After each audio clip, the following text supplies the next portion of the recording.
சபாவின் 40 விழுக்காடு வருவாய் உரிமை தீர்ப்புக்கு எதிராக மேல்முறையீடு செய்யாதது ஏன்? நாடாளுமன்றத்தில் நாளை பிரதமர் அன்வார் விளக்கம்.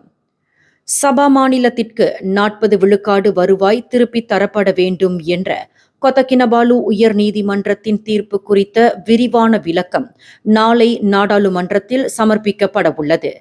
தீர்ப்பின் சில முக்கிய அம்சங்களை எதிர்த்து அரசாங்கம் மேல்முறையீடு செய்யாமல் இருப்பதற்கான காரணத்தையும், சில அம்சங்களுக்கு எதிராக மேல்முறையீடு செய்யப்போவது குறித்தும் நாளை விளக்கமளிக்கப்படும் என்று பிரதமர் டத்தோஸ்ரீ அன்வார் இப்ராஹிம் தெரிவித்துள்ளார். நேற்று நடைபெற்ற சிறப்பு அமைச்சரவை கூட்டத்தில் இம்முடிவு எடுக்கப்பட்டிருப்பதாக குறிப்பிட்ட அன்வார், ஒவ்வொரு அமைச்சரும் நீண்ட நேரம் யோசித்த பிறகு தங்களது கருத்துக்களை தெரிவித்துள்ளனர் என்றும் குறிப்பிட்டுள்ளார். இவ்விவகாரத்தில் உயர் நீதிமன்றத்தின் முடிவை எதிர்த்து மேல்முறையீடு செய்யப்போவதில்லை என்று கடந்த செவ்வாய்க்கிழமை மத்திய அரசாங்கம் அறிவித்தது குறிப்பிடத்தக்கது. மேலும் செய்திகளை தெரிந்து கொள்ள கீழே இருக்கும் பெல் பட்டனை அழுத்துங்கள்.